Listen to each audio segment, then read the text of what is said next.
wesn, your content capital, broadcasting in HD. Accept no imitators, because we're the only ones that actually broadcast in HD quality. Believe that. My name is Sean Michael Small, your host here, sans, once again, Mr. Keaton Shah, hashtag free Keaton Shah. We count the days till we could welcome our co-host back to the set. But in the meantime, the show must go on. And of course, we kick off today's show with the Daily Review.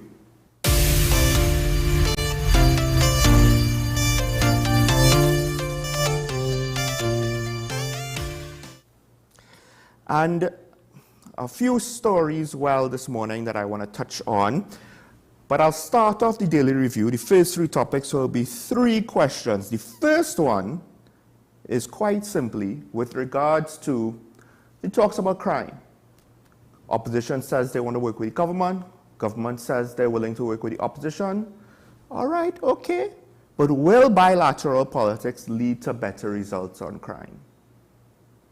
Because here's the interesting twisted scenario. First of all, regardless of what happened, say, during the partnership era, because I believe the now government would say when they were in opposition, they worked with the partnership government, right? And it's a two-way street. But right now, in the last 7 or so years, we don't have very many examples of that.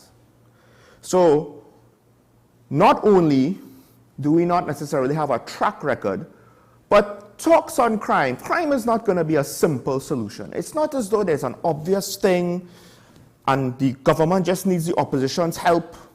And once they do that, whatever that is, that crime will be solved. It's complicated. Even with both of them putting their best foot forward, we're not guaranteed to get great results. No matter how smart the plan is, and there are a lot of other factors beyond just the government and the opposition coming together to do legislation. They mainly could affect legislation, what the laws we have in place, etc., etc. That could then, to a degree, affect policy and strategy, etc., etc. But they could put their best foot forward and still bust. And what will happen?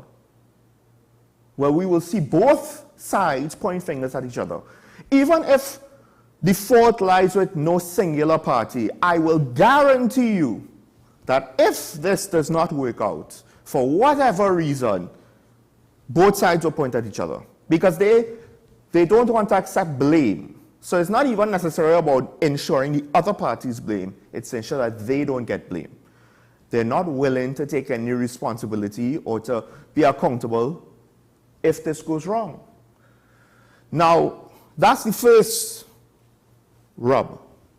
The second rub, the second catch, is the fact that the opposition wanted to include the political leader of the NTA / former Commissioner of Police / former Minister of National Security / former National Security Advisor Gary Griffith in the talks. Now, from the opposition's perspective, that makes sense, right? He is also a former captain in the regiment. So he has practical experience in the protective services as an elected official, setting policy for the protective services, advising the head of a government with regards to national security matters. It makes sense. He has experience. And politicians generally tend to not have a lot of practical experience. And that's not always important. But in this case, since we've tried everything else, theoretically, why not bring back the former Commissioner of Police in some capacity on a policy level, policy-making level, to the conversation? The problem is the government has spent how long alluding to the fact, not necessarily proving, but alluding to the fact that there's something greatly at fault with one Gary Griffith. And we can't have him as Commissioner of Police, but they didn't directly say that, but they implied it heavily. And then they implied heavily that he is connected with the situation with the FUL racket. They didn't necessarily prove it, but they implied it heavily. So if you are implying heavily that somebody is involved with things that are less than good, that his actions are not above board, that he is acting in bad faith in some capacity or other, and then you include him in talks to deal with crime, which position of the government will that undermine? It'll probably undermine both. It'll undermine the position with regards publicly, all of the implications they're kind of throwing out at Gary Griffith. It'll also undermine, potentially, their stance on crime. Because if we had to take them seriously about this, how are we going to take them seriously about that? So can the government accept working with Gary Griffith? Well, I suspect the answer is no. Politically, it will back them into a corner that makes no sense. It will cause them to contradict themselves politically, so they can't. And when they can't, and who knows, I could be wrong, and maybe the government will surprise me. But when they can't, then that just gives the UNC the excuse. You see, we wanted to work with them, but they don't want to work with us. And we'll get nowhere. Because as I started off this topic saying, we don't have a track record of this opposition and this government working together well, right? I believe they work together for one thing, and that is to increase their salaries and pensions of MPs, of parliamentarians. I can't remember if it was just MPs. When it came to their money, they worked together. But there's no track record, as far as I am aware, otherwise, in this iteration. So I won't be surprised if either side is just looking for the excuse to point fingers so that they don't have to go through these motions anymore. Because I won't be surprised if neither side is really serious about working together to try to stem the violence and the murder rate. From the government's position, major crimes outside of murder are down. So I could see on a practical level the government, as much as it might not be popular, saying, well, what else are we supposed to do? How is the opposition and Gary Griffith going to magically make this better? The flip side is, going after organized crime seems to be a weakness. Because while major crimes are down, we don't know about major crimes that aren't reported, like how much guns are being smuggled in, how much drugs are being smuggled in. So it's a catch. I don't really see this amounting to anything because there's just too many obstacles in its way. Ironically, Gary Griffith being the biggest one, because the UNC has to invite him, I think. If he is left outside of the talks, it would potentially fracture their alliance politically, and it will send, the wrong signal to their base and to the NTA's base. So the UNC, to some extent, has to bring him in. The PNM, to some extent, can't afford to include him. It's an impasse. We're going nowhere fast. So maybe I'm wrong. Maybe it will not play out like this. Maybe somehow in, dare I say, the amateur land of TNT politics, somebody will not necessarily calculate everything and they will push ahead.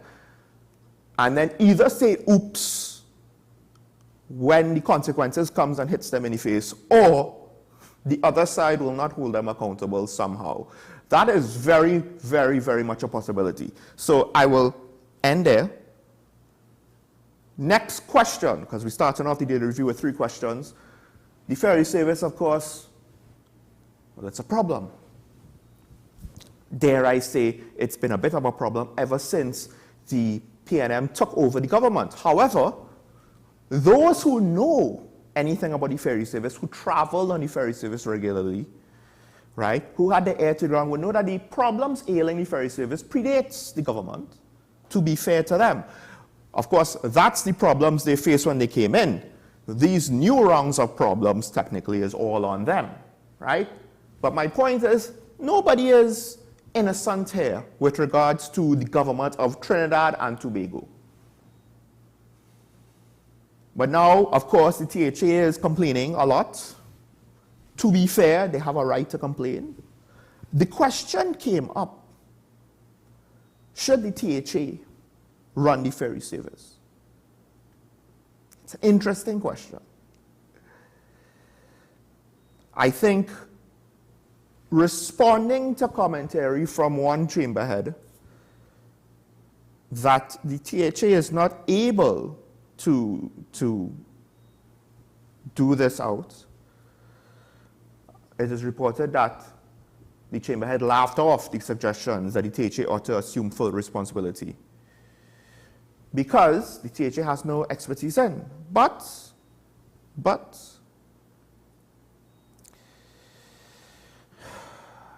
the chief sec went straight to the word colonizers, right? The mindset of someone sympathetic to the colonizers. I didn't know Trinidad was a colonizer. Just by the side, when you require for a significant chunk of your private economy domestic tourism from the island that you are referring to indirectly, not necessarily specific naming, but indirectly referring to as colonizers, that's a bad look from the head of an executive. But I digress. The THA has had zero control over the ferry service, regardless of who is in power. So to say that the THA should continue to have zero major inputs when 100% control and management from Trinidad has failed us for the umpteenth time is really putting hate in front of the development of the island of Tobago. She's a chamber head for businesses in Tobago. I'm pretty sure she does not have an agenda to sink the businesses of which, she's supposed to be representing. That's just a thought. I don't know if the chief sec had one like that yet. But she seems to want to give the same government she protested against a pass for their failure for a second time just because she hates this government. Okay, maybe she doesn't like you, so she doesn't trust you, and that's fair. She could be biased. The problem is with the ferry service, who foots the bill? Is central government going to foot the bill of a THA-led project? Are we going to allocate money for the THA to run the ferry service? There's a report in, government spends $1.5 billion for the 5 vessels, hundreds of millions more. What I'm trying to find is the losses made on the ferry service, because I know the last time that the numbers were published, and I can't remember what they were, it seemed to have been, if my memory serves correct, twice as much as the air bridge. And I've been talking about the air bridge for a while. But I could see where the ferry service, because the ferry service allows cheaper fare to Tobago. So I could see the social importance of it even more than the air bridge. More importantly, the cargo service, is that making losses? Is that breaking even? What's going on there? Because say the cargo service could break even, well then maybe let the THA run that. So, we don't have to worry about where the money is going to come from to finance the thing. But I'm pretty certain the passenger service loses money. So if the THA is in charge, who's going to foot that bill? Technically speaking, central government foots the bill of all THA expenditures via allocation. Of course, the whole autonomy debate comes up with the gas fields around Tobago. I still don't understand how the chief sec thinks that the gas fields is bringing in tax revenue on a certain scale when the fields are not yet operational. So what exactly are you taxing currently in this year? And then, say you give the ferry service to the THA. And again, those who run it should have more responsibility over financing it. Because it's a hard sell to tell somebody, let me run it, but you pay the bills for it. That's a hard sell, right? Even with the extra revenue, could the THA afford it? And this goes back to my question about what is autonomy? Can you clearly define it for me, please, so that when questions like this comes up, we could do the math? Because there are people who knows what the math is for the ferry losses. And I'm sure if the THA is enterprising enough, they could get those figures, and they could get figures for whatever their projected revenue or budget would be once they achieve whatever they define autonomy as, and then they could do the math and make some concrete things. But if you just say, well, I want to say, well, the problem why we have issues with the ferry service is because, for the most part, the board quit. The board with experience, I believe, quit. It could have been during the People's Partnership over the decisions made on how to manage the ferry service. And the new board didn't have a clue, and the board and the PNM doesn't seem to have a clue, or at least at the time, at the start of their stewardship of the country in this administration, didn't have a clue. So, for that chamber head to say, well, you don't have experience in this, that is very relevant, because history's proven that's a disaster waiting to happen. So no, just because you want to say is not enough of a reason. You need to give us a bit more. I asked this of central government parties, I asked this of you too. So, let's take a break. When we get back, I'll finish off the daily review. I have one more question to ask on one more topic, then a couple more after that. Then later in the program, we will have one of our media ambassadors here to speak with us. Stay tuned to Talking Point on WSN, your content capital.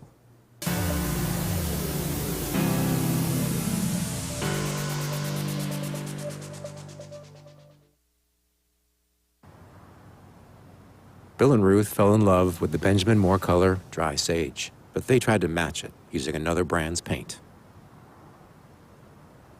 I mean, it's close enough. Almost identical, really.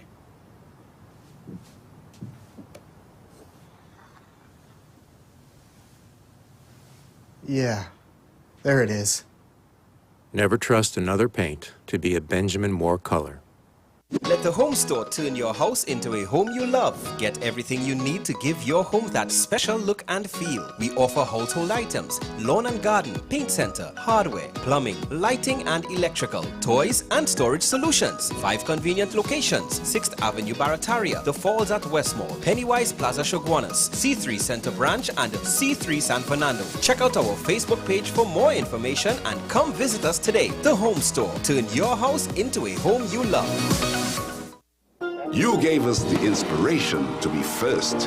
We gave you the solutions that put you first. You walked with us side by side, and we continued to serve you with pride. First Citizens celebrates with you 30 years of achieving dreams, shaping success stories, and painting brighter futures together. And together, we'll accomplish so much more. First Citizens, together, 30 and beyond.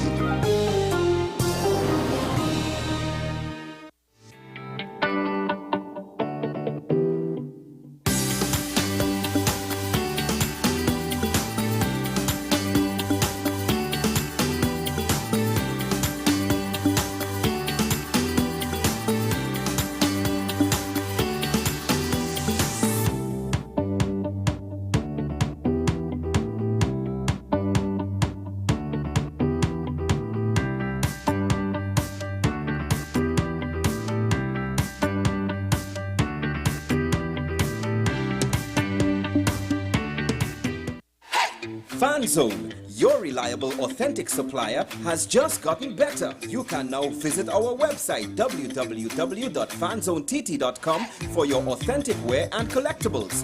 The only place where you can use both your Visa debit and credit cards. Visit our website fanzonett.com to make your purchase today.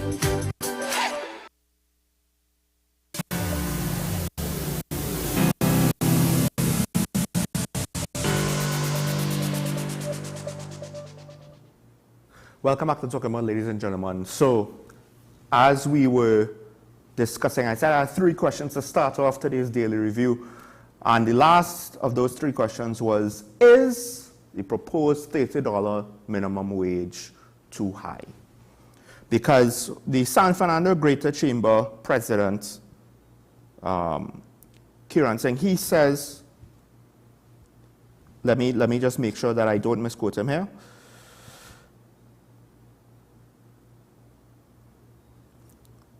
Well, basically, he's saying that A raise is warranted, but it must be implemented at a level that will not cause inflation or further unemployment. I understand that.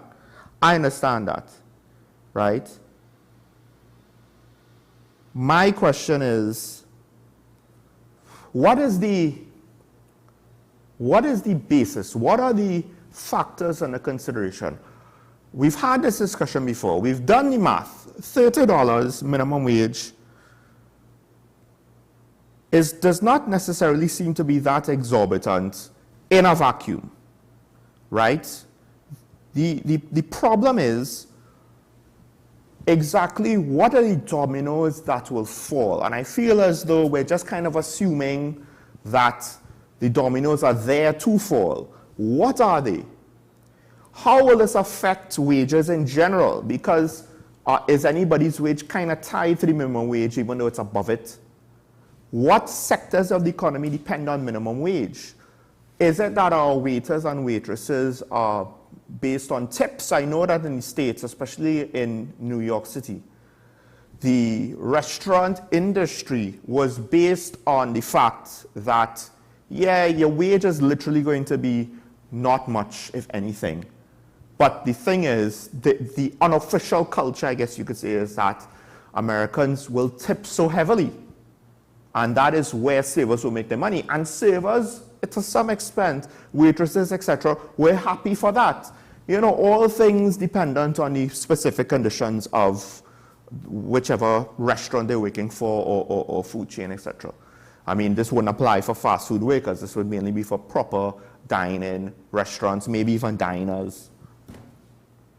So when the minimum wage was proposed in the States nationally, it caused a lot of issues, one of which for the food service industry, restaurant industry, in certain parts of the country, because the economic factors weren't necessarily the same across the board. We don't quite have that dynamic of having various different levels with regards to how or where our economy functions. We don't have like big city New York and then very, very, very small town, whose economic balances or balance sheets would be very different. But what we do have to consider is who is working currently on minimum wage. I don't necessarily know. I've been told that there are jobs by my colleagues here on this desk, that there are jobs that utilize minimum wage. I don't necessarily know what jobs use the minimum wage. So at $17.50 an hour, who are we pricing out? The flip side is this. It's a very real concern, I think, on multiple levels. If there are jobs that's using $17.50 an hour, that you might cause certain jobs to cease to exist because they can't afford to continue at $30 an hour. Usually these would be like very entry-level jobs meant for kids, college kids, kids in secondary school. It could be like temporary work, seasonal work for Christmas. You know, there'll be a lot of school kids getting some temporary work in the malls, maybe over the Christmas season, over certain vacation periods. I'm sure, of course, the water parks, when it comes to July, August vacation, maybe Easter vacation, and of course, you know, in our tropical weather, Christmas vacation, school vacation periods, they might need seasonal workers. Will this end that? And then, if that's the case, here's the thing. If we could properly itemize how this will affect the economy, then perhaps we could put in certain exemptions or vary the rates. Does it just have to be $30 across the board? I don't see why it has to be. There are arguments for it being $30 across the board to prevent exploitation. That's the problem. When you make exemptions, businessmen, unscrupulous types, whether businessmen or politicians, will figure out a way to work the system and utilize the exemptions and exploit those who you're trying to you're trying to not maybe price them out. Because at some point, you don't want a raw, never had a job before, doesn't understand dealing with customers, and you're going to pay them as though they're of a certain level of experience. That might not be feasible. So there's a lot to this, but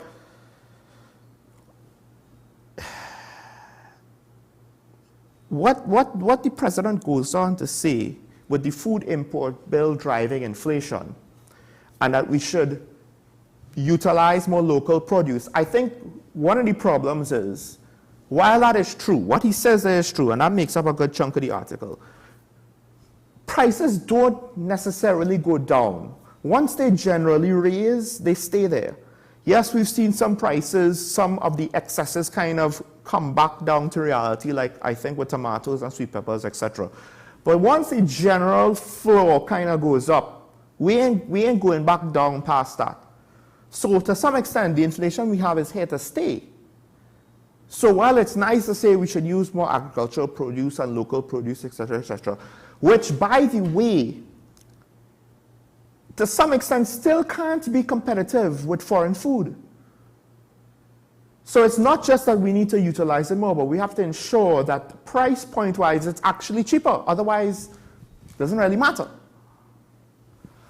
So I think that's not really going to solve the issue. The issue is, at the end of the day, the minimum wage now has to be determined on the merits of how many people just cannot afford to live anymore.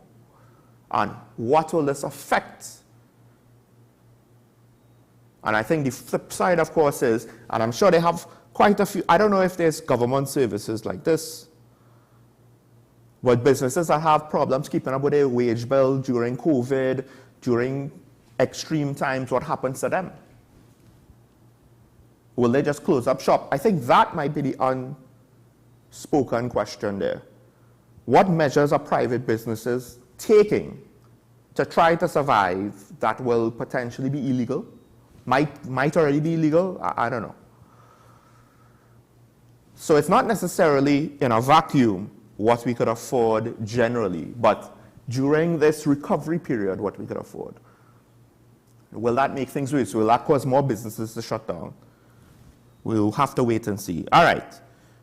So that was the last of the questions, but moving on, there's another economic topic, and that is with regards to Forex.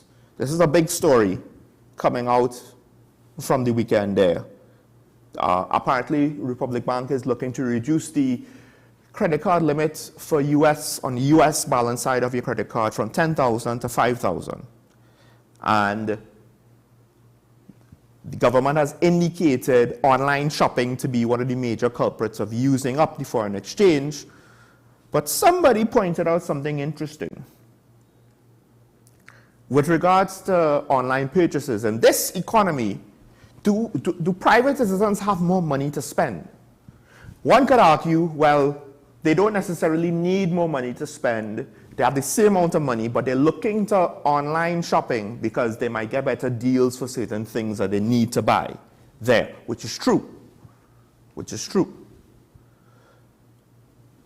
But my co-host always asks the question, all of these businesses that have to either import a lot of their goods or their franchises from abroad, and they've just recently opened up, or they've opened up new locations, where do they get any foreign exchange for that? And this might be a situation that I would say similar to the T&Tech RIC rate increase proposition situation. Now, to some extent, small businesses might be using personal credit cards or business credit cards to finance some of their Forex, right? Now, the question is, to what extent is business or commercial purchases using that system going to now affect and bring down consequences on people who are just using their credit card for personal use? Granted, I don't know what you need 20, 15, 25,000 US for as a personal private use at the time, but at the end of the day, it's telling that the bank is having to bring these things down because our economy just cannot afford the foreign exchange anymore. The situation is worsening, right? And we don't necessarily see the private sector making enough moves to change their dependence on imports in order to function. New businesses seems to still be based on importing, which I don't know why. If I am a businessman and I am doing risk assessment, being a business that relies on importing to get my products to then sell, or having foreign exchange in order to finance an international franchise, that might be too much of a risk for me. But it seems that it's not as big as a risk as it should seem to be. This is one area where I can't necessarily, the opposition has called out against it. They've used some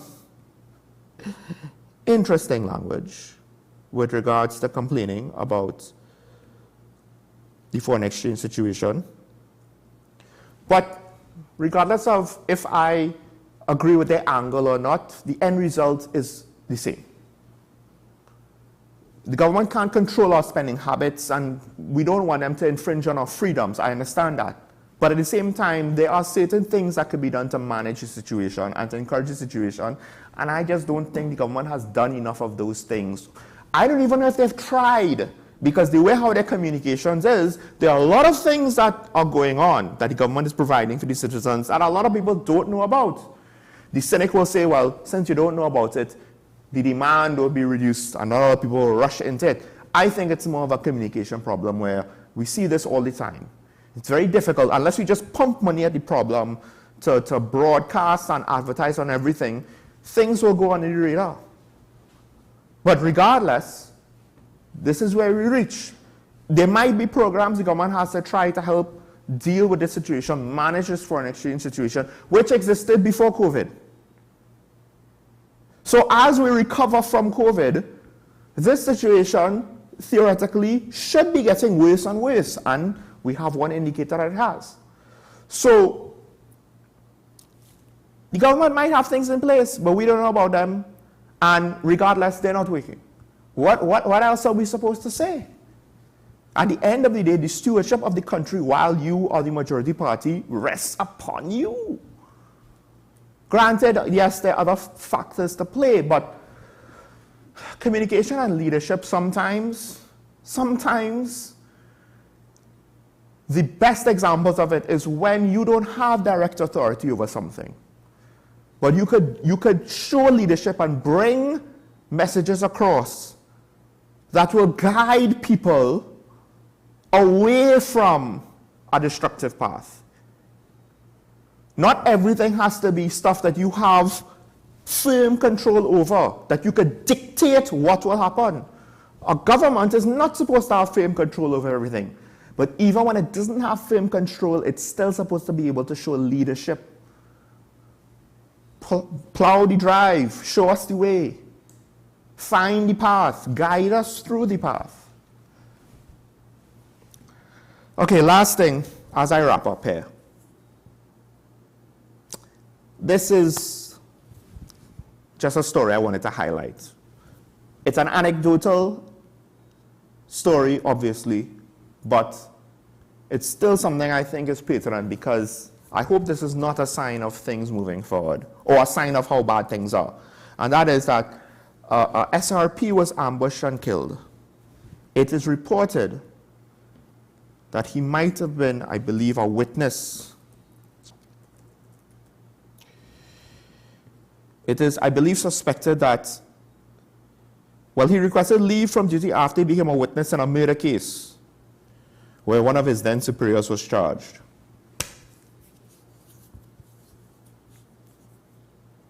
I mean, just the fact that here's a witness, it could be coincidental, but is it reasonable for us to just assume that it is? No, it's not. It's not. At this point, we would need to have the investigation take its course to prove that it is or is not connected, his murder connected to the potential murder case, of which one of his superiors was charged.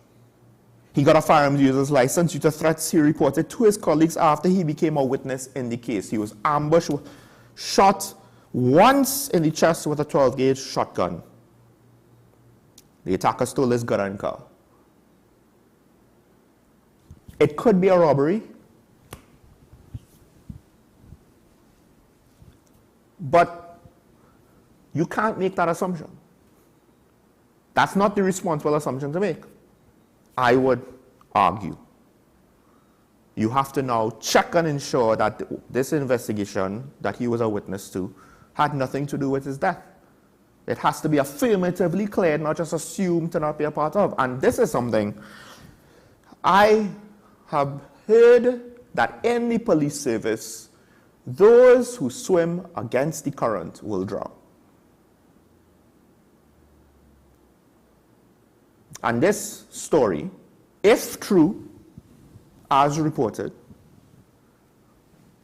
further goes to highlight the reasons why the public has issues trusting the police. And with murder investigations, where you're trying to get witnesses so that, and you know, yes, theoretically there's DNA, there's forensics, there's a whole host of other things besides witness testimony, and witness testimony is not always reliable. But for whatever reason, we can't sort all of that out yet in our jurisdiction, in TNT. So, okay, we're still relying on witnesses. And even if you have all of these scientific stuff, you still want witnesses. You know, you want to build as robust a case as possible. But why would witnesses come forward when an SRP witness with a gun is not safe?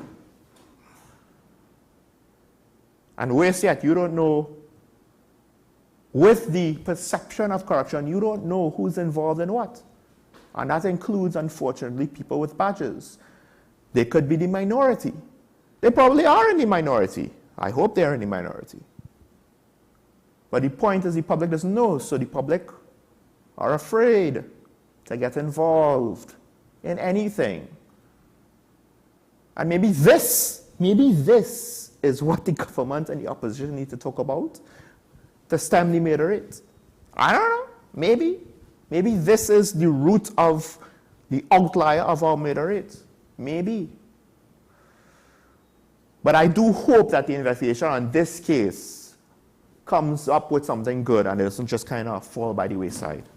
Because the implications of this case, it might seem small, just a little report here, an SRP kill, you know, it might seem small, but to me, this is alarming on multiple levels. As if children being gunned down in the street wasn't alarming enough. I don't understand. Apparently we are tolerating a lot. We are a very tolerant society, TNT. We tolerate children being murdered. We tolerate SRPs potentially being assassinated. Folks, have to take a break. When we come back, well, we have a media ambassador to go in the hot seat. Stay tuned to Talking Point on WESN, your content capital.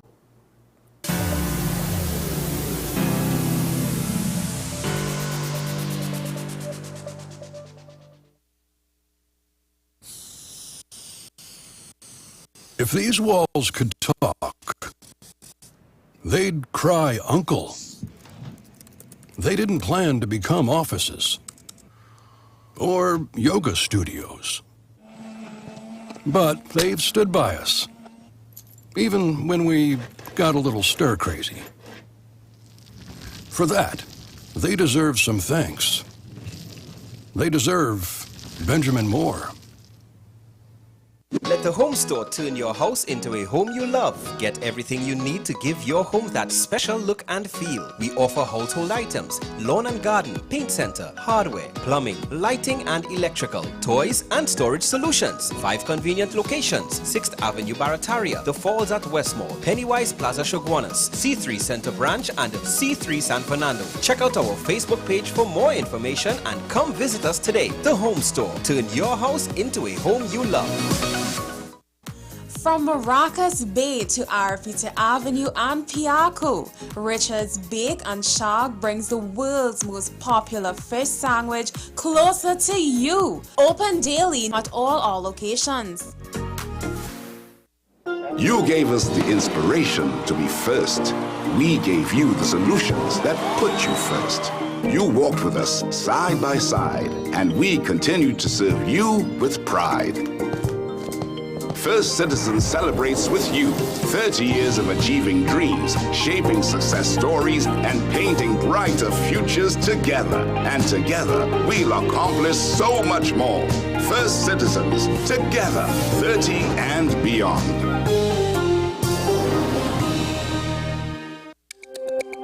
Every word, every line, every paragraph depicts a real moment in someone's life.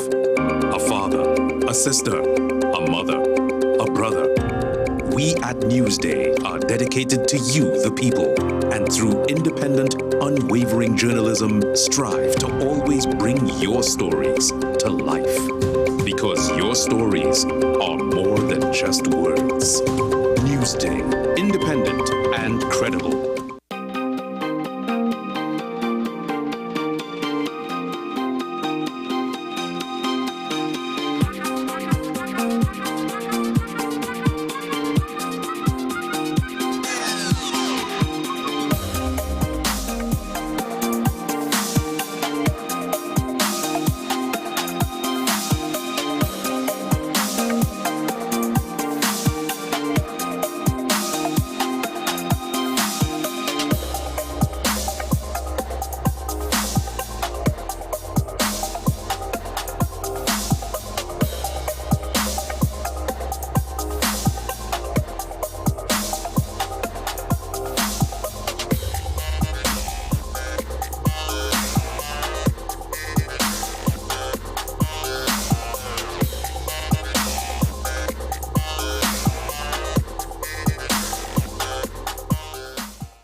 Welcome back to Talk About It. Folks, as we wait for the media ambassador, there's something I just wanted to squeeze in here because I did mention it with regards to the TNTech rate hike. And I thought, this situation with the foreign exchange, basically a Peter pay for Paul situation. Well, with the rate hike, it's more like, well, the people pay for the government situation. It's almost like if it's an unofficial tax, A tax for what? A tax to just exist. Because it is reported that TNTech is only owed, it's only $1.4 billion that TNTech is owed. I'm actually presently surprised. I thought it would have been more. Some of the figures is that the Ministry of Education apparently owes $115 million. As if that ministry didn't need more bills to have to go to their name. The UDCOT, which is under the Office of the Prime Minister, owes $102 million. And what I can't get out of my brain is that somebody said that these rate increases was to prevent TNTech from losing $10 million. Somehow I don't see where 10 million is going to cover 1.4 billion. And if TNTech has issues with losses and not having enough cash flow in order to conduct its business operations or its operations, let me not say business operations. People might think I'm talking about admin stuff in the office. Operations. Running a power grid is not something you do on the cheap. You don't just get entry-level workers with no training. Hey, go up on a power line and don't get killed. The equipment, you don't just buy something that falls off the back of a truck. At least you hope not. So I wanted to reiterate this point again. What is the real purposes of these rate hikes?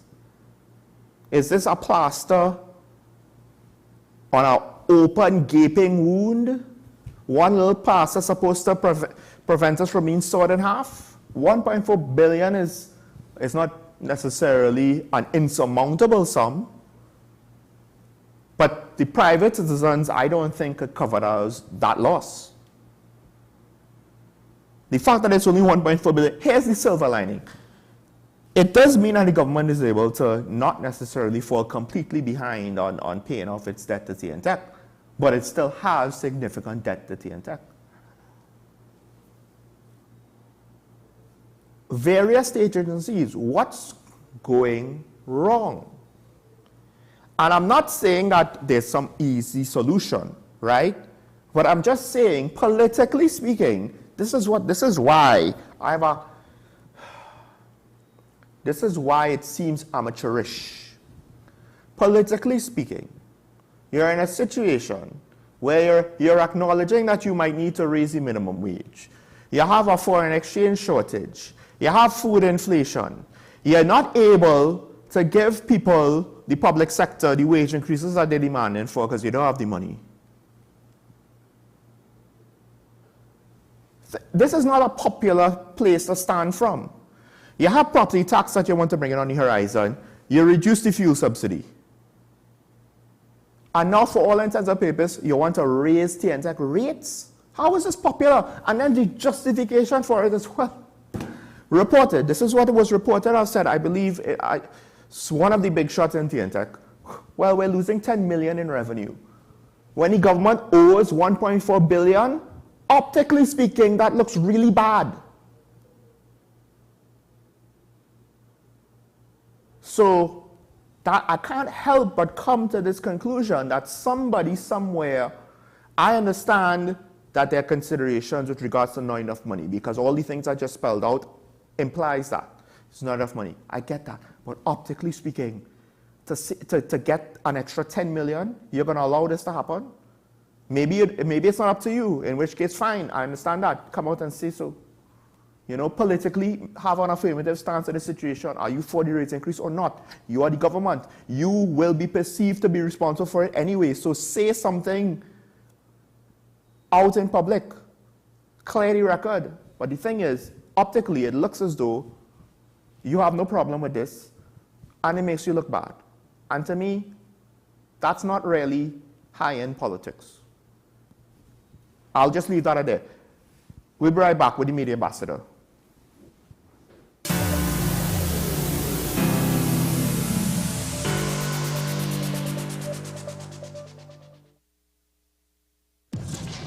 We exposed 5 strangers to KFC's delicious chicken to see if any time could be KFC time. And at the first bite, the party began. We repeated the experiment during the day, during business hours, on weekends, with sunshine, with rain. And it's confirmed.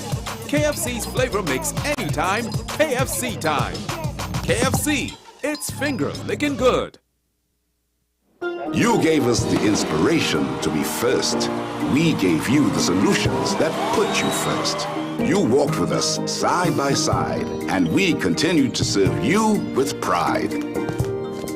First Citizen celebrates with you 30 years of achieving dreams, shaping success stories, and painting brighter futures together. And together, we'll accomplish so much more.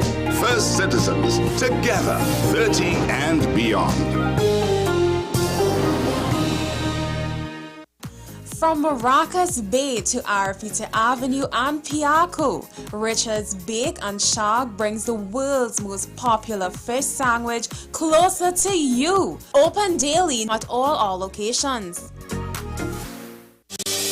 Join me, Dr. Nalini Kokram, on What's Up Doc, where we discuss all your burning questions concerning health.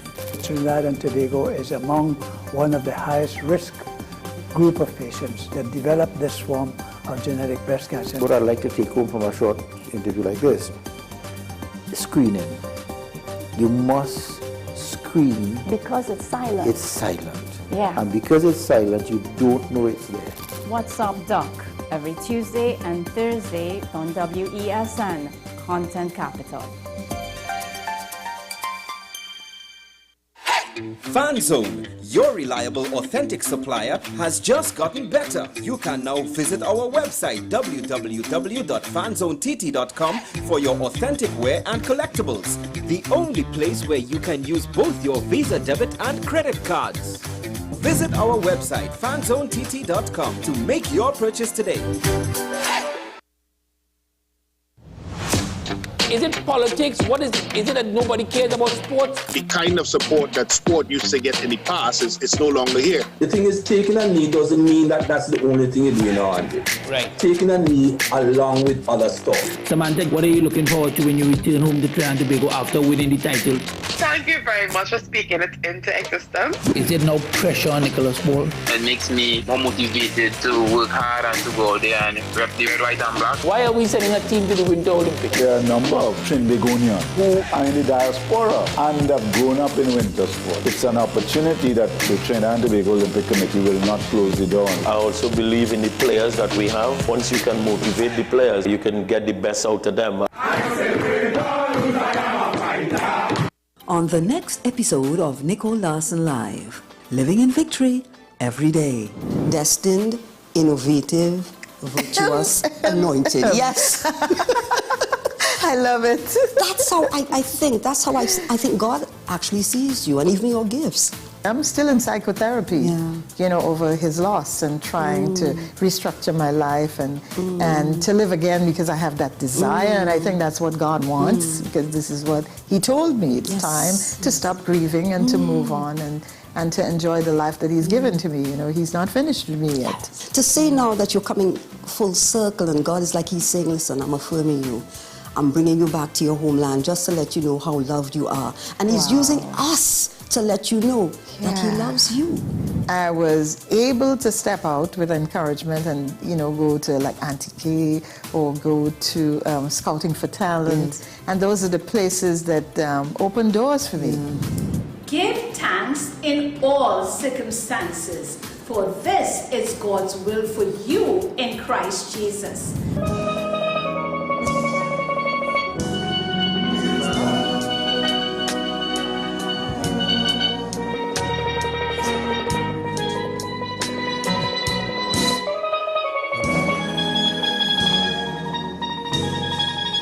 An encore of Nicole Larson Live, living in victory every day. Every Sunday at 8 p.m. and Wednesday at 4:30 p.m. on WESN. My name is Carl Media. I'm the founder and the host of Ever Increasing Voice Ministries. Join me every Saturday and Sunday on WESN, this powerful station, at 9 a.m. on Saturdays, 1 p.m. and 7 p.m. nightly. Also on Sundays, I'll be on at 7 a.m., 1 p.m. and 7 p.m. at night time. When you come here, we are getting people heavenly ready.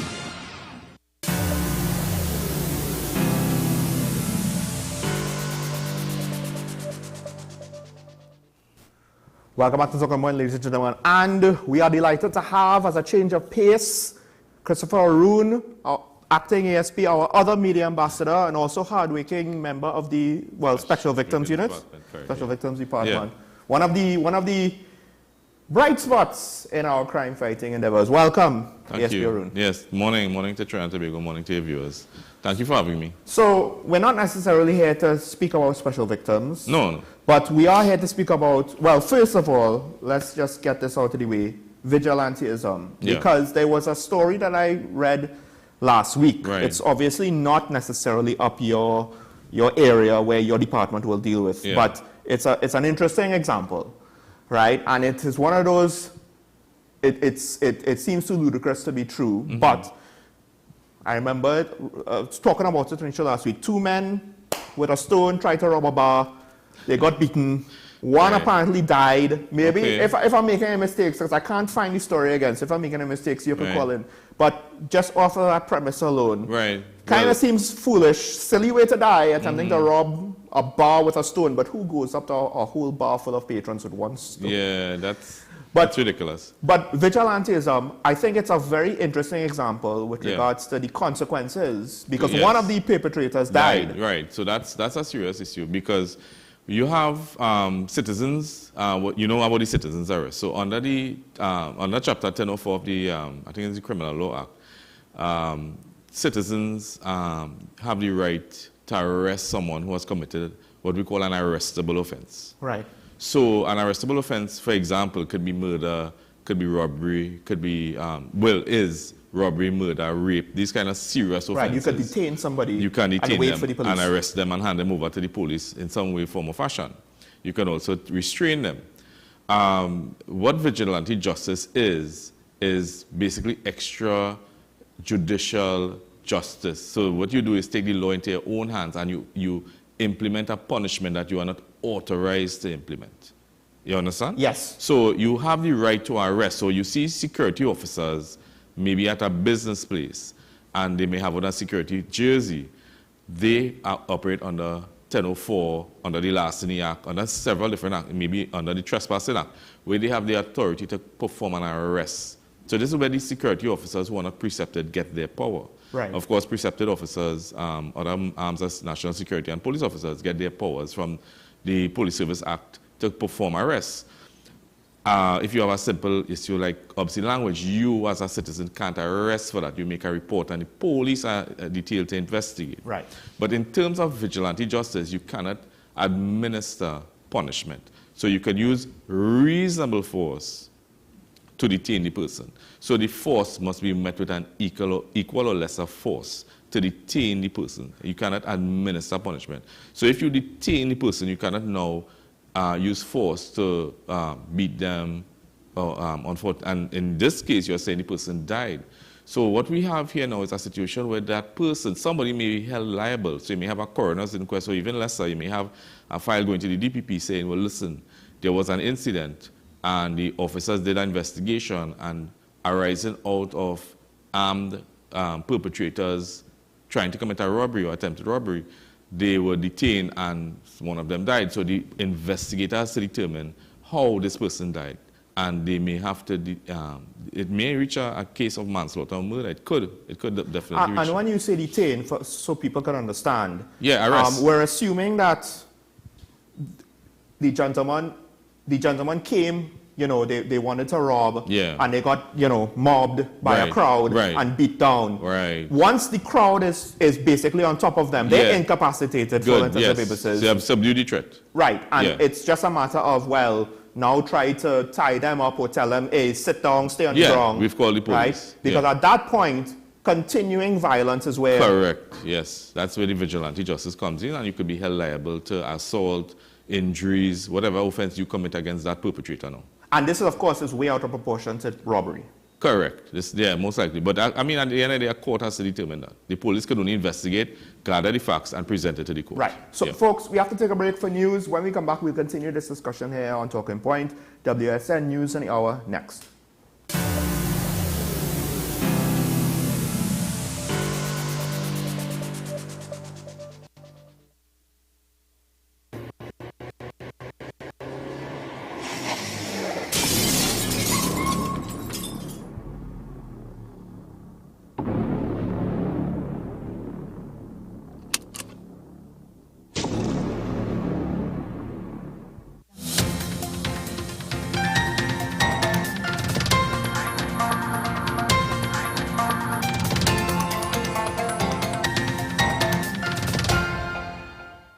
Here is the WESN News on the Hour. I'm Sierra Ali. Thanks for joining us. Here are the headlines.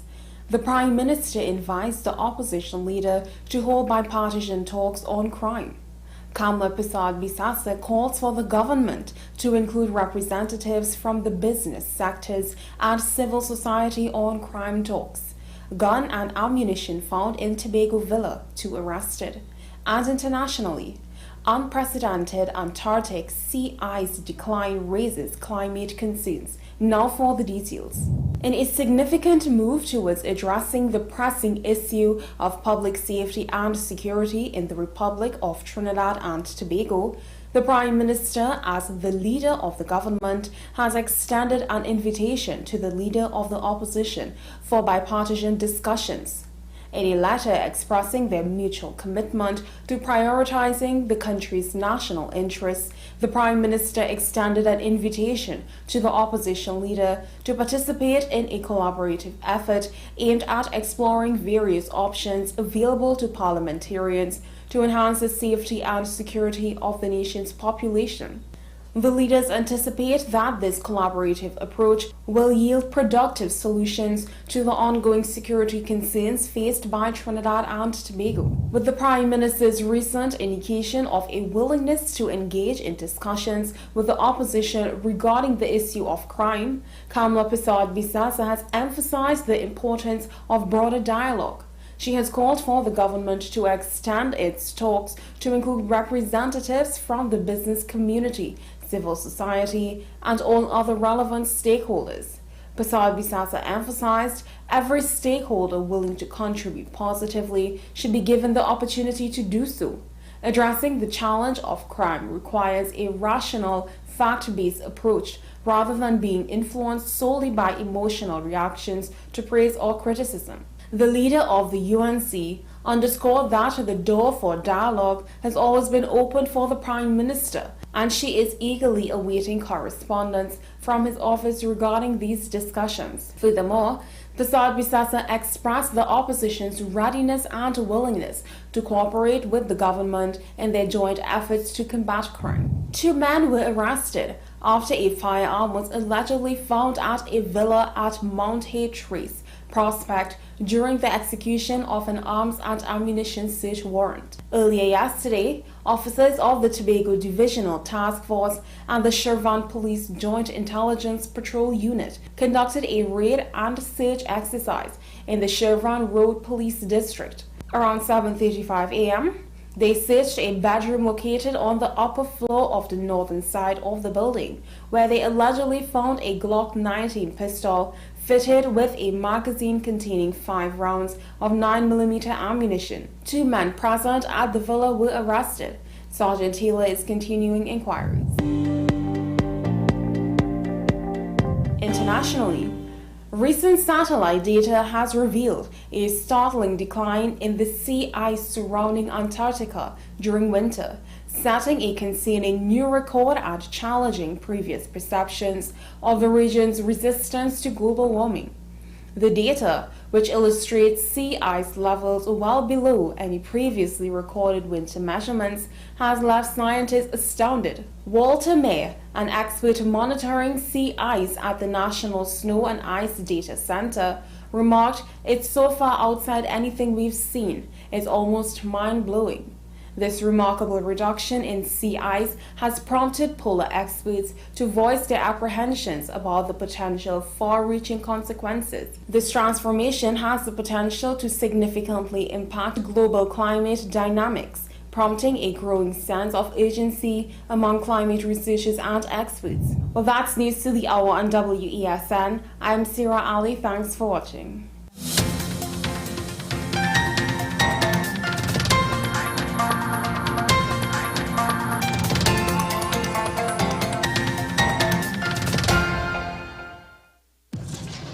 We exposed 5 strangers to KFC's delicious chicken to see if any time could be KFC time.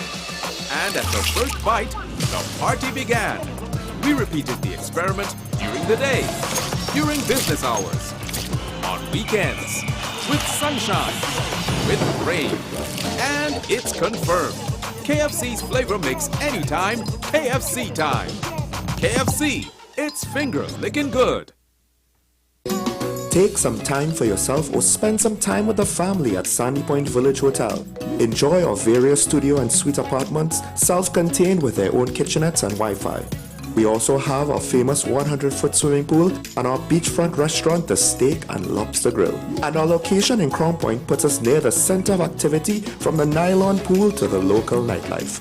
Call us and make your reservations at 639-8533, 389-2378 or email us at sandypointvillagehotel@gmail.com.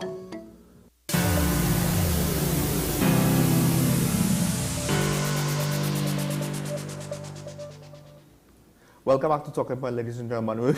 Sometimes the discussions off air are even better than discussions on air.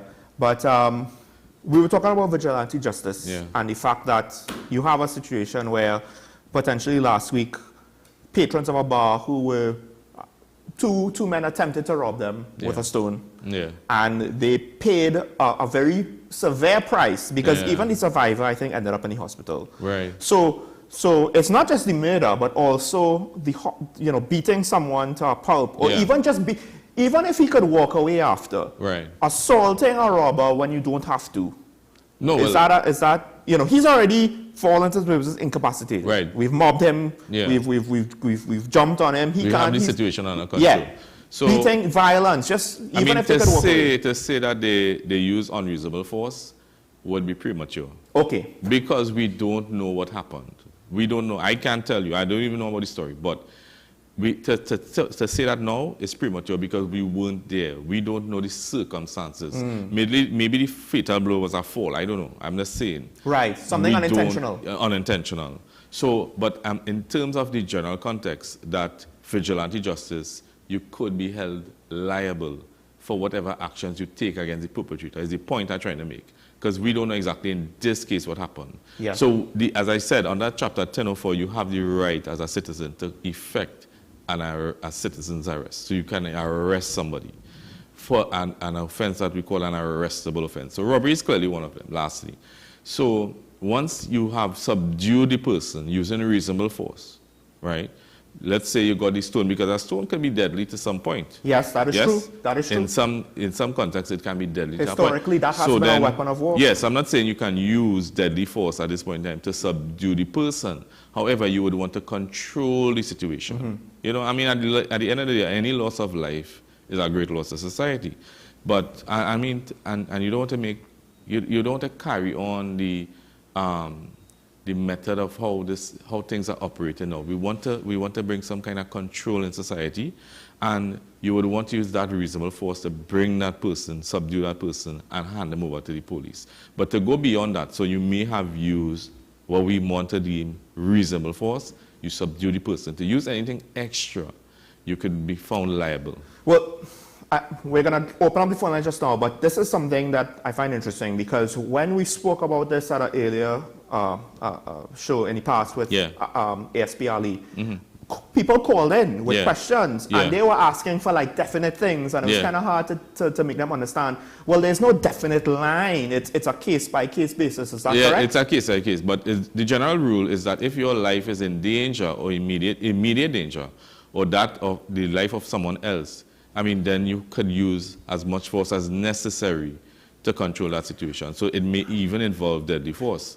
But like, because I understand that, but sometimes the callers, you know, it's still subjective, if you know what I mean. So just to put some examples, say they came at us with a stone, but we had a gun, and we shot them, right? But to shoot them means that your life had to be in immediate danger. Right, and if they just have the stone in their hand, then you can control the situation. Right? Yeah. I could control, but to say that I preemptively just shoot them, that might be a step too far. Yeah, right? you can't do that. Right, now, knife, on the other hand.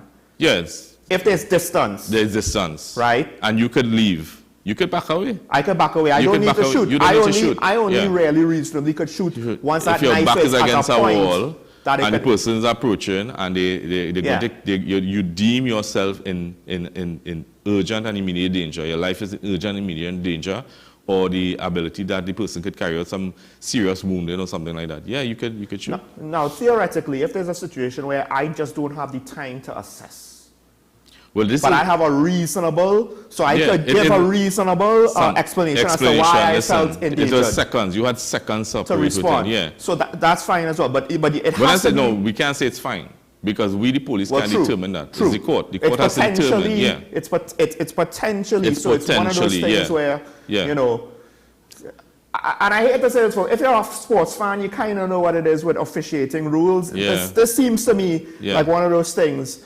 And I guess what you just said there, if you could back out to the situation, then leave, that is probably the best thing, right? I have a friend, he told me, he tells the children, listen, if anything goes wrong, this is how you get out of the house. Get out of it, We're not going to stay in the house and try to do, we're going to leave. Leave, right? And that would be for the best. Don't try to stand your ground. No.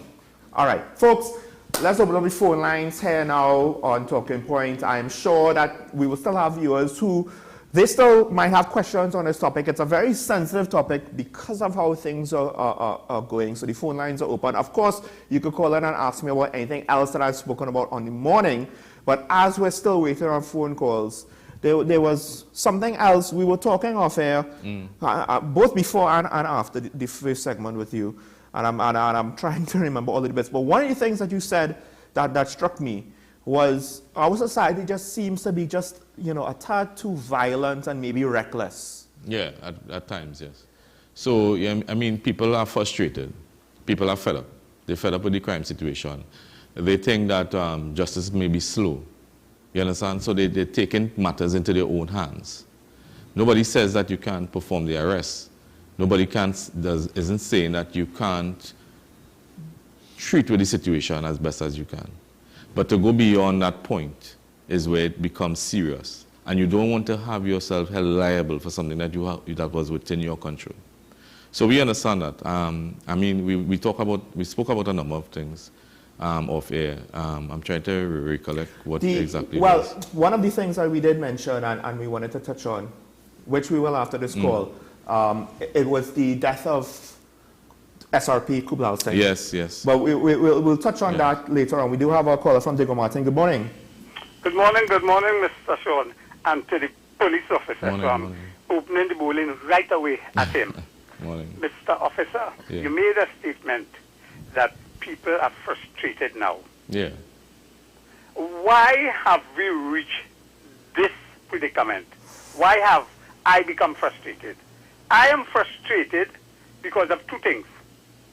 And one of the critical things is the TTPS itself.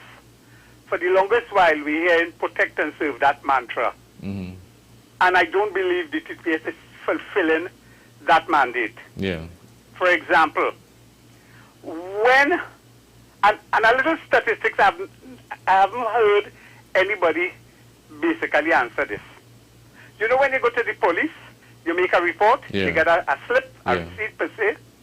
I would like somebody to come back to me sometime in the future and tell me how much of those they have gotten, if it's 900, and how much of it they have closed out.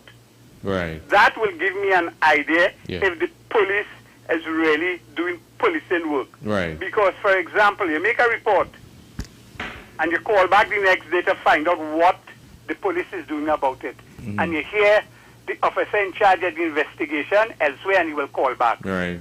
And he never calls back. Yes, yes. And he still doesn't know. Yeah, that's true. And when you go back, it closed off. No further police action. Mm-hmm. That, to me, is a no-no. Yeah. Now, let us go to the other point.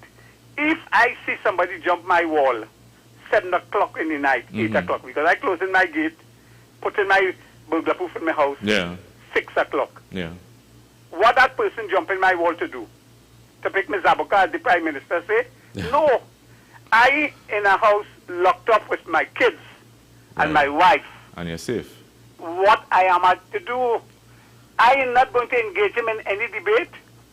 The first thing coming to my head is to protect my family, my children, and particularly if I have the female gender, I have to protect. As a lone person with several female gender, the only thing comes to me is to grab anything in my thing. I'm not going to ask him politely what you come for. I'm going to react immediately, instinctively. And that is something I'm not hearing. I'm not hearing from the police service. The police service to me has been making too many excuses. And I am always saying, if we have to move this country forward, the police have to stand up. They have to be objective. They have to be apolitical, because there are a number of issues within the police service itself. You understand? Look, yeah. I mean, I am talking about, I am reading the newspaper, police officer has been killed in some way since Kirap. Yeah. And what is coming out in the news, he has been a witness in a murder case that his superior was charged for. So what that tells me about the police service, I ain't say it has anything to do with that, but it's a perception, of how dysfunctional the TTPS is perceived to see. All right, caller. Nice, bye. All right, caller. Thank you. Because I want to address that last point. Yeah. Because we're going to speak to it to some degree. To some degree. Right? So because let me just say. I did say that. Well, the investigation has to ensure that these things are not connected in an affirmative way. We can't just assume. Right. But you had a very important point about witnesses being assassinated that I think is very pertinent in this. Well, I mean, the TTPS, as a media ambassador, I'd firstly like to say that the services, thoughts and prayers are firstly with the family of Officer Kublal Singh. It's a great loss to the organization.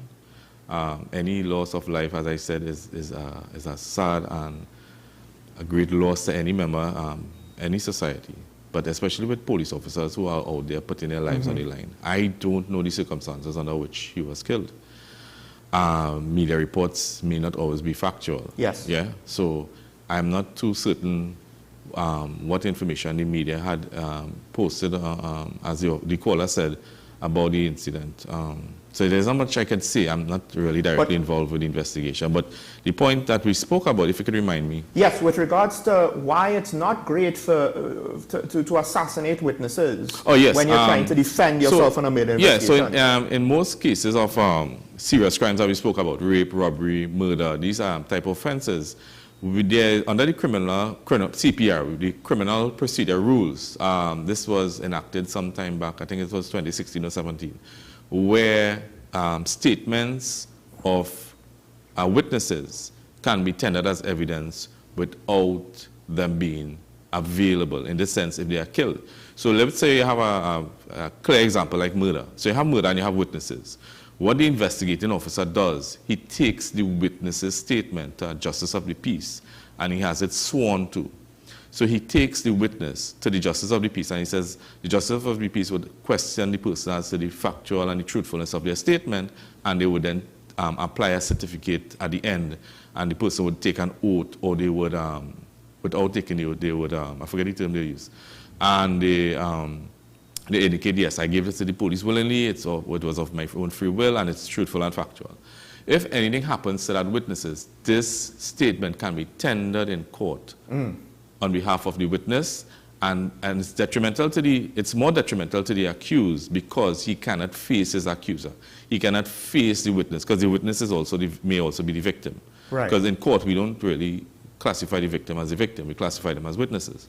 So therefore, this witness they cannot question him, they cannot bring what... They can't cross-examine, they can't poke holes in a story. Correct. So then it would be detrimental to your case as an accused if your witnesses can't be cross-examined or can't come to the court to say, well, listen, find out from them if they were truthful, if you could test the veracity of what they said. You understand? So it's more detrimental to the case if you lose your witnesses. To the defense. To the defense, yeah. Right. And that actually now has me to modify my position, because now it's not so simple with regards to this seems like a red flag that we have to check. Now, you know, I mean, there could still be other technicalities involved. There could be technicalities, but once the statement is proper and could be proven beyond a reasonable doubt, it has to be tendered. Right, so it's not so clear-cut when we hear a witness gets murdered now. And the matter goes on. No, no, it can be still used. Because in general, I'm not necessarily going to say it's in this case, because I don't want to jump too far. No, I don't know. But in general, I mean, it's said all the time, it's a bit of a cliche, you know, well, you know, a lot of the violence is against criminals, gang members killing gang members. And let's just say you have somebody involved in that kind of life and they're a witness. Their death could be coincidental because of something else involved. Because of something else, yeah, correct. I mean, and your caller brought up about 3 points. One of them was the ability of the service to provide feedback. I mean, this is something that we always work on. We're constantly working on. At the Special Victims Department, we have the superintendent, Ms. Claire Guyland. She would have implemented protocols. And the commissioner herself has implemented protocols where police officers and investigators especially must give feedback to their victims and witnesses. If you made a report, even an RTAs, they're supposed to call you and say, listen, we've conducted an investigation. We've called to find out what was the outcome on your end, maybe with insurance or otherwise. This is the outcome on the police end. The caller talk about closing matters. Yes, the police service does have stats where it talks about how many police investigations it gets every year and how much are closed and in what way it was closed. So, I mean, it might be easier for a victim or a witness to call and say, listen, I made a report and I'm just following up with it and trying to get onto the investigator. But because of the dynamics, because policing, a police officer isn't fixed in a place. They're always on the go. So it's very difficult to get on point with them. However, there are protocols in place. The inspector in charge of the station, depending on where you're working, might be a sergeant or inspector in charge of that unit or that subunit. You have from the head come down at different levels who are in charge, and these persons are the persons that you want to speak to when you want to get the update. Folks, the phone lines are open. The caller. Please feel free to interrupt us. Yeah. And as I say that, we have a caller from Chagonas. And right. Sorry, caller. Good morning. Morning. Morning, gentlemen. Morning. Morning, sir. Morning.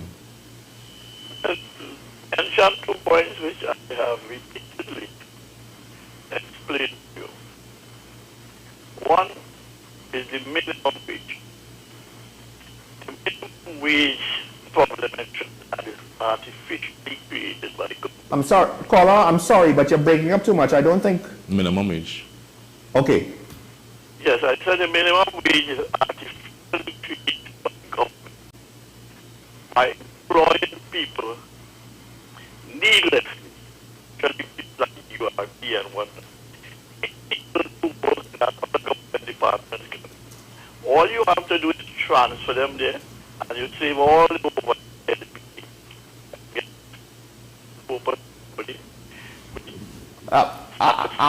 I'm sorry, you're breaking up too much. I don't know if we have enough time if you can call back, but guys, I think we might have to end this here because most of his words I'm not understanding.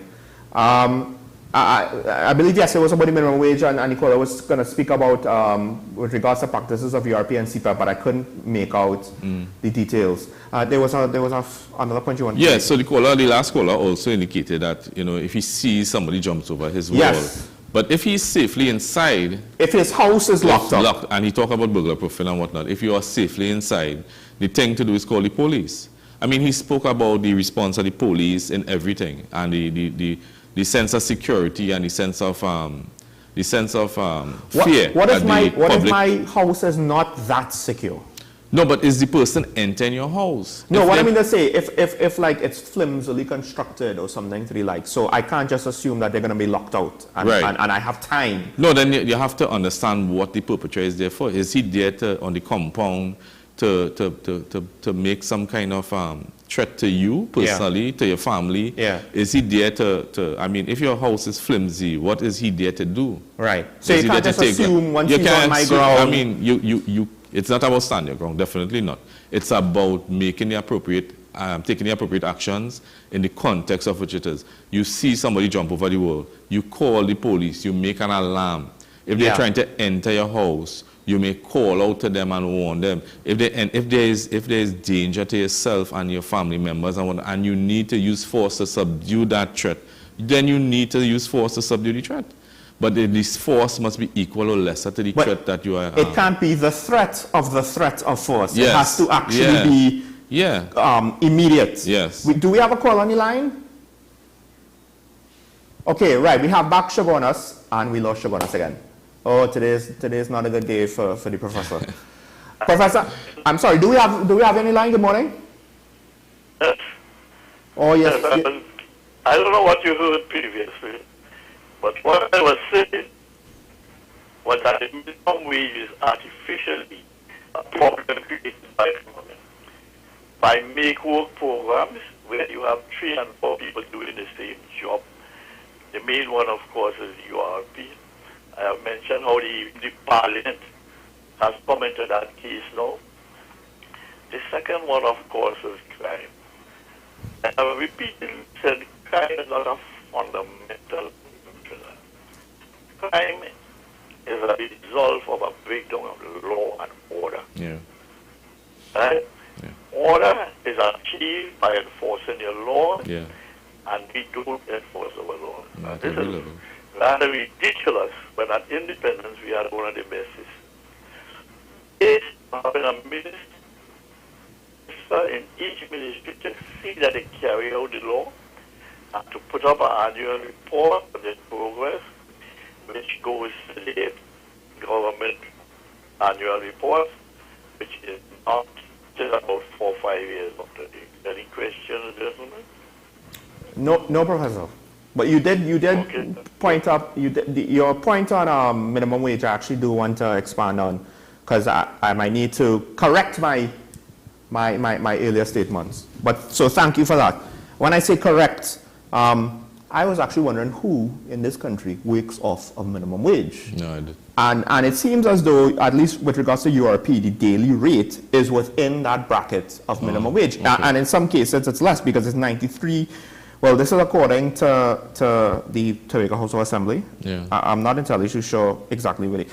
But $93 to $156, whereas minimum wage would be about $140 a day. So it'd be interesting if these sorts of programs now, and I guess it's similar to what I said with regards to entry-level jobs for students, kids, college kids, secondary school students. What's going to happen to URP? I would think that you could separate, in the legislation, maybe make exemptions, but then now, when URP labor is so cheap, will it be exploited? But, I mean, one would argue that the workers are already exploiting URP, so which comes first, the chicken or the egg? So that is one area. I do find it interesting, though, that the labor is so cheap, because, like, when I hear about people being hired to do painting, gardening, general labor on properties and stuff, it's like $200 to $300 a day. So it is what it is. Yeah. But you had a point earlier when you were speaking about the robbery. Yeah. And you believed, I guess this might be your opinion, that there are a lot of robberies, because we like to say, oh, economics are hard for people. They have a hard time, so they're robbing out of necessity. But you're not entirely convinced that everybody's robbing out of necessity. No, I don't think so. I think on a whole society, there are persons in society are basically bent on committing crimes. I don't think it's a reflection of their ability to obtain resources. I think it's just a matter. In some avenues, you would hear that people are lazy. They're not making an effort. You see it when you see persons on the block. You're seeing persons out there, and it's not in the local parlance. They're not trying to hustle. You understand? They're the not right trying, way. The right way, because they are legal forms of hustle. Right. But you're seeing people bent on listen to take up a store. I don't really want to go into that issue, but I mean to do things for in that way, in that capacity, is one clear example of your inability to really try.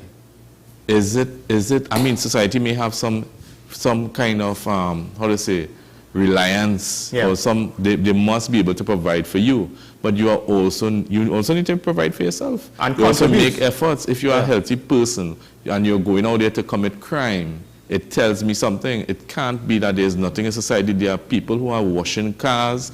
There are people who are selling fruits. There are people who are selling bottled water. There are people who are doing things to make an honest dollar. I think the biggest fast food chain in the country is still always looking for wiggles. It's still, even security firms are still looking for. Well, in this environment, I don't know if I would tell people, hey, you could still get a job in security. That might be a little risky. I mean, but there are jobs out there, and yet we are seeing people reaching to that level. And are we going to blame the police service? Are we going to blame the government? Is it not an issue of the persons themselves not wanting to do something to get themselves out of it? I mean, we're not seeing that. That's a controversial position to take, one that might not be popular with some people, but at the same time... I'm not blaming anybody. I'm just saying, to me, we are seeing cases where people have the opportunity to do better for themselves, and they choose... They resort to crime. And is it in some cases where it's not as though the crime is going to be that much more profitable for them? It's a lot of risk and not really that much reward, like just robbing a random bar full of strangers? With a few $100s to get from the patrons. Yes, exactly. Could it be both what you've observed there, or what you believe to be true there, with some people just, they're going to commit crime? Yeah, they're hell-bent on committing crime. And then also the fact that some people now have reached the point where, well, in order to defend myself, I'm going to go to the nth degree. I'm not going to wait. I'm going to have patience. I'm not going to take any risks, which is a strange concept, because by engaging with a criminal in violence, that also has risks involved. Yeah, it does. But to say that, okay, I'm just going to, counterattack immediately. Before knowing exactly. I'm not saying, as what the caller said, I don't want to be polite. I'm not saying you have to be polite. I'm not saying you have to say, hey, hi, what you doing on my property? No, I'm not saying that. But you need to make there is some level of stand your ground in what you want to find out, in what you want to effect. You warn the person this is what's going to happen. If you want to go that far, I mean, you can either leave the situation or deal with the situation. But once you're attacked and you need to use force to counter the force, that's what you need to do. Culturally, and we have like 30 seconds at most. Yeah. Are these two things signs where we're just not respecting law and order in society anymore? Definitely, because we are seeing people going out of their way to commit offenses. You're seeing people going out of their way to behave a certain way. So it's a sign of society, because you see in other societies, I always use the example of the Englishman. The Englishman always observes the rule of law. And we need to observe the rule of law in Trinidad. Not everybody in Trinidad is bad. We have a lot of Trinidadians that are very civil-minded, very, very good people. And it's just a fragment of society that are committing these crimes. And we're not seeing the weight of it being distributed evenly. You're seeing that the persons who are committing the crimes are overpowering the persons who are not committing the crimes.